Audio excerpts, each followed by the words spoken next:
Scott Mutryn of the Boston College Radio Network. Scott, always good to chat, and man, this is always a lot of fun game this time of year, right, when Cuse and BC get together. Without a doubt. Always good to get old Big East rivals back playing each other, so it's always fun because it's been a nice rivalry, I think. And if memory serves me correct, I believe this is the 100th meeting of BC and Syracuse this game, so it's got a little historical precedent to it as well. We were just talking during the last break, remembering Syracuse's last trip there, where the Orange tried to plant the flag in the artificial turf after the game, which did not go so hot. And anybody still talking about that stuff around there 2 years after the fact? I think that's one of those events both sides want to forget. Not obviously got to have a little better lawn education and what can be planted in the ground, and then the performance by BC that game. I think both parties are probably best to just not talk about that and just move on. I'd say if you have a grass field and you want to do it, it's a certain statement when you're trying to jam something in the artificial surface. It's literally not going to work. Literally not going to work. All right, so let's get on the field with this year's Eagles. 4-1 start. Looking great early, lost 3 in a row. I know Castellanos has been a little banged up in and out. What have you noticed here of the change from the great start to what we've seen here in the last few weeks? The biggest change is just playing a complete football game. BC got away with it, I would say, in the Michigan State and Western Kentucky games where they had good second-half performances to propel them to wins, but they haven't played a full 4 quarters, and it hurt them. Virginia, they came out like gangbusters in a bad second half. Virginia Tech, that was a good 1 quarter, a great 1 quarter, and 3 poor quarters. And then, this past game against Louisville, you get a 20-point lead and can't hold on at home. It's just the lack of ability to finish games or to play complete games is what's hurt them the most. First-year head coach Bill O'Brien coming back to his home area. Obviously, we know his history of the NFL with the Texans and the success he had getting Penn State back on track. What has Bill brought to the scene there in his first year of a guy that, he's been around the block a time or two? Yeah, I think credibility and accountability are 2 strong things to think about. With the pedigree that you just mentioned, he can walk into a room and he's going to, demand respect from the players, because if they're all trying to play at the next level, there's someone that has coached at that level and been very successful at that level, so he knows what it takes.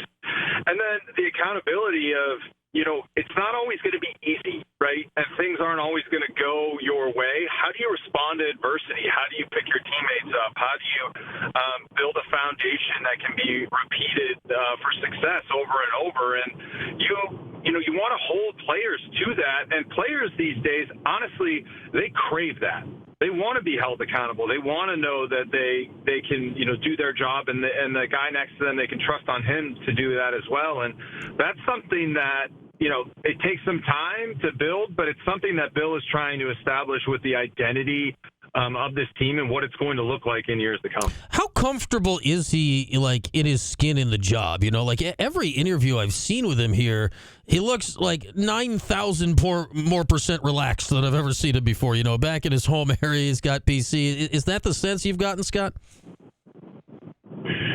Yeah, I think, you get Bill O'Brien at a great time, right? He's in his coaching career. If you would have got Bill O'Brien, when he went to Penn State back in the day, I think you would have seen an ambitious coach that had some success and wanted to see how far he can go. And I think the experiences at the end of his regime at Houston, probably humbled him a little bit this past season with the Patriots, with the debacle that they had there. Probably gave him, humbled him a little bit, but didn't, detract the fact that he knew that he could go to BC and he knew what, he could do at BC. I think that's the biggest thing is he knows what Boston College football is about and what BC needs to do to be successful. And I think you see that comfort is because he has a plan and he knows what he wants to build there. He's seen what's been successful there, and he's excited to go about that and to get it done. And I think that is something that you just really noticed. Personally, it's great because all his family's in the area. He's closer to home and all that. But I do think he knows and has known for a long time that Boston College is a job that he can win at and be successful at. Yeah, I'd say, that part of it, like their careers have had completely different trajectories to where they're at, is very similar between him and Fran Brown, of, embracing the idea of what the job is they just took, and, attacking it with not just a general plan, but a specific plan. It's certainly working so far for both. We got Scott Mutryn with us from the BC Radio Network. All right, so the first thing I thought when I saw BC on the field this year, we know Bill's offensive background, and we've known Thomas Castellanos here for the last year. And last year, he's running all over the place. It's kind of like a chicken with his head cut off in the best of ways at point. It feels like Bill has harnessed that in a positive way to some extent this year. What has the Bill O'Brien effect on Thomas been? Well, I think the biggest thing that they've tried to drill into Thomas is to not make those big mistakes. If you look back at some of the games last year when BC lost, they see the mistakes that Thomas made really put them in a bind and really hurt them to win football games. And I think they've coached him up a little bit to not always have to make an explosive play every single time and to not turn the football over. And I think that's important in the maturation of Thomas. I do think what you've noticed in the last couple games, though, is his indecisiveness has been a problem for BC, because part of, like you mentioned, the chicken with the head cut off thing is that unpredictability is very difficult for defenses to corral. And it seems like Thomas is sometimes afraid to pull it and run it when he should, and sometimes afraid to throw it when he should throw it. And I think that just half a click of him just not trusting it and letting it fly has been some of the reason you've seen the struggles in that BC offense. It's almost like you have to be willing to find a middle ground. Like, don't take away his superpower and his legs that make him so unpredictable, but yet just try to reel him in from some of those really disastrous decisions and turnovers that can change the whole complex of a game. And there were, 3 or 4 games last year where BC's in control and he has some really bad turnovers that changed the game.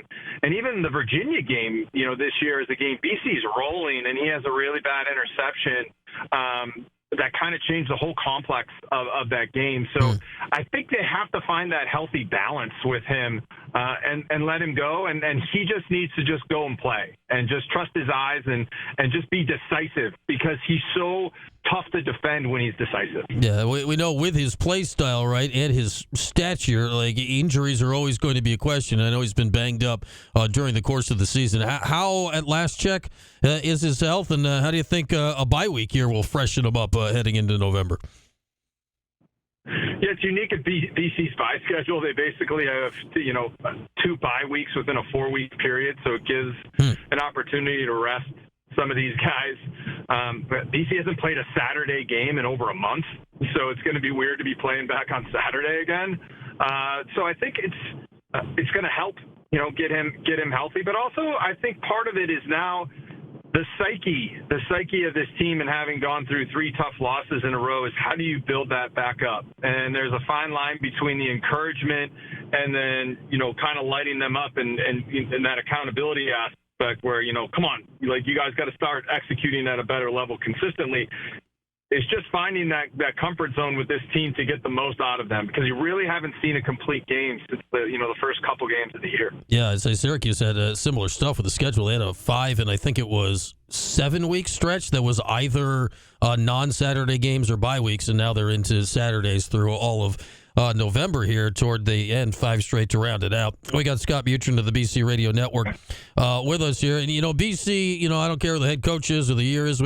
I always think of, all right, let's check who the running back is, because there's generally a pretty good answer back there. It looks like it's a pretty good tandem here with Trayshawn Ward and Kyle Robichaux. How are those two playing off each other this year?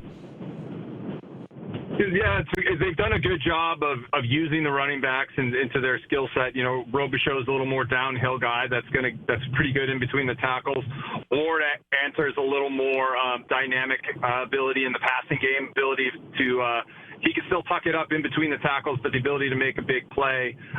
Turbo Richard is a guy who had some carries earlier. He was hurt this last weekend. He may be back. He's a tough, thick guy that has some juice to the game. So BC has really been using those three guys in some different ways, and when they've really been clicking on offense, they've included the running backs, especially Ward, in the passing game, because it's just a whole new dynamic to add that defenses have to think about. And the running back tandem, they just really kind of ride that hot hand and who's playing well and who's seeing it well and following the offensive line, and then kind of runs with that hand each game, and it could be different for each game based on how the guys are running. All right, so on the defensive side, Donovan Ezeratu, 9 sacks here, and Syracuse is kind of in a stretch here of running into some guys that could get off the passer. What's his lead trait of taking quarterbacks down?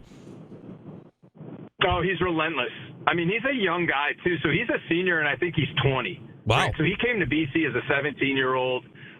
He's very young, impressive length on him. He's not a very tall guy. He's about 6'1", but he's got long arms, and what you'd like to see from your pass rushers is that bendability and that ability to maintain strength while you're coming around the edge, varying up your pass rush moves. But the thing that you see with Donovan is his motor. He does not give up on any plays. You watch the Virginia Tech game, he hustles down the field to get a huge forced turnover, on a running back, which you don't see many defensive ends catching running backs 20 yards down the field. He runs down, gets a strip sack, leads to a BC touchdown. That is just the type of guy that Donovan is. He is going to play with a lot of energy.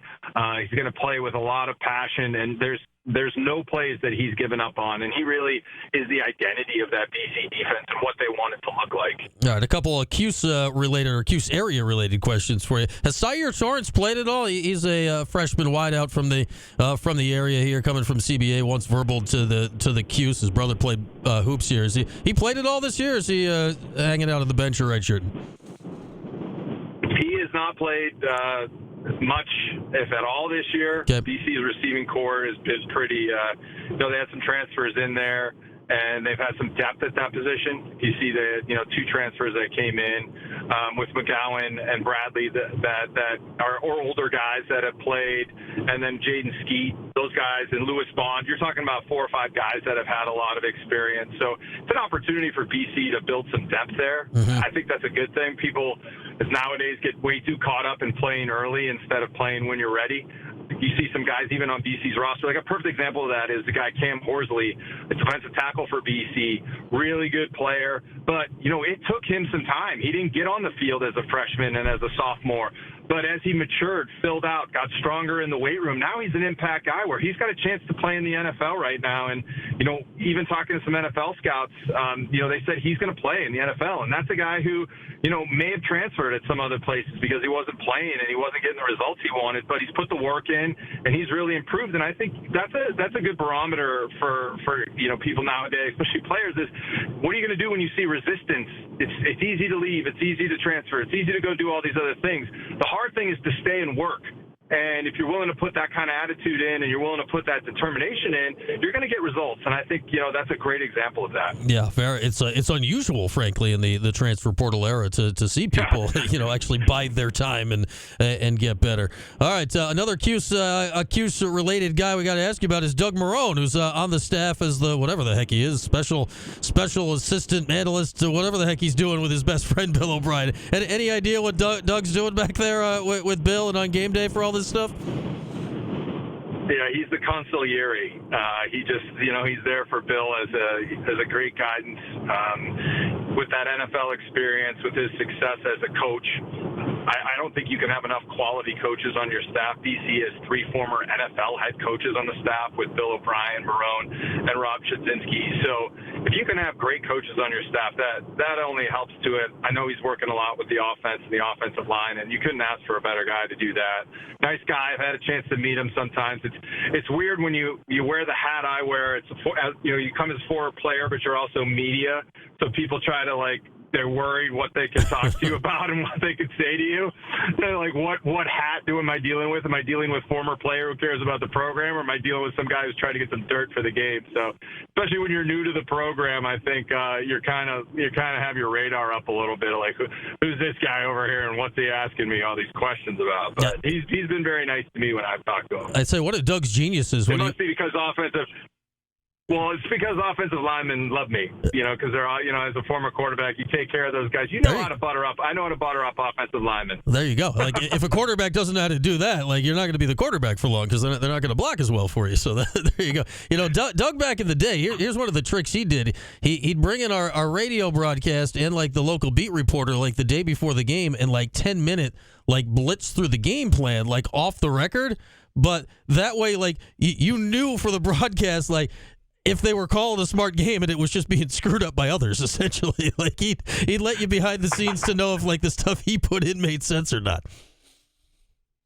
I like that. That's actually a pretty good idea. And then if they use it the right way, they can kind of see it and know the direction of the game and how well or poorly it's going. That's pretty good. Yeah, it's one where, like, well, there was a great play call. They didn't convert it, but the idea was good. All right, last thing for you, Scott. What are you expecting from this game here this week? BC got him in the Dome last year. Syracuse won in Boston 2 years ago. New coaches, both teams. What are your thoughts heading in? Well, it's a different team, right? Meaning Syracuse from last year and years past with the Dino Babers system. I really like what Fran Brown's doing there. I think you're seeing him embracing the culture and the attitude of Syracuse football and how it was.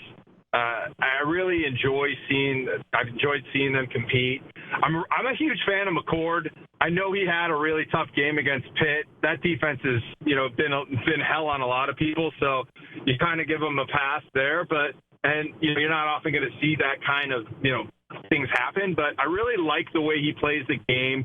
He's not afraid to push the ball downfield. I know he's got some interceptions, but he's got a really confident way about him, which I really appreciate as a former quarterback. I like the way he can layer the ball on different levels and be able to use his legs to create some more time. I mean, he's not as dynamic as probably quarterbacks you've had in the past, but I do like the way he runs that offense, and he's a guy that can make every throw on the field. I mean, it's great having Gadsden back. It was a really bummer watching him get hurt last year. I thought he was a really special talent.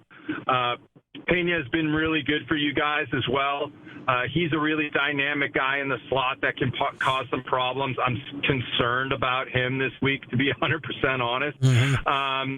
I really like the way in which he plays. He reminds me a little Restrepo from Miami. So I like the Syracuse offense. I think, they're probably a year away from meaning like next year, getting to kind of what they're truly going to be, but the identity in which they've established so far, and that's a credit to Fran Brown.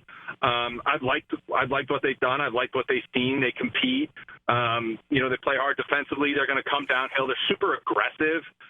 Seems to be a pattern in a lot of these ACC teams and a lot of teams BC has played.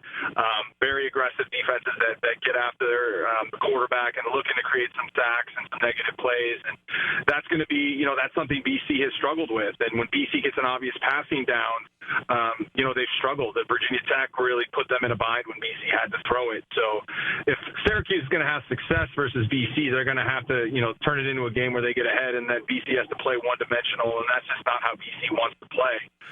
But if BC is able to run the football a little better than they've had in the weeks past and be able to use some of their, play-action game and not turn the football over, I like the matchup, for them. But I've really been impressed with Syracuse, and minus that, last Pitt game, been, liked what I've, seen from them this year. And I'm not, dismissing the Virginia Tech game because I didn't see it, so I don't want to really comment on that. When I did watch the Pitt game, I know the V-Tech one was a tough win for them because that's an explosive team, very good offense down there. But it's a kind of a great example of that Cuse team this year, and Fran Brown's kind of attitude is that they were down, but they kept competing, were able to get a win in overtime. And I think the mental toughness you see from them this year is a little different than in years past, where you've seen Syracuse get up and get out ahead and get those big 5-0 or 6-0 starts, but against some softer competition, and then kind of wither away as the year has gone by. I think you got a kind of totally different team this year. I think they're a little bit more mentally strong than I've seen in years past. Yeah, that does seem to be the case for sure, Scott, and it certainly played out in the two overtime wins, comeback overtime wins that they've had this year. You mentioned Virginia Tech, UNLV as well. All right, man, always great to chat. Thanks so much for hopping on for a few. Enjoy the game Saturday. It should be a fun one. I appreciate it. Thanks a lot, Brian. All right, there he goes. Our guy Scott Mutryn. Always good to chat with Scott. Was a QB for the Eagles back in the 90s on their radio broadcast now for a while, and always good to get some insight of a guy that, there's a guy that gets it, the guy that gets the Cuse Boston College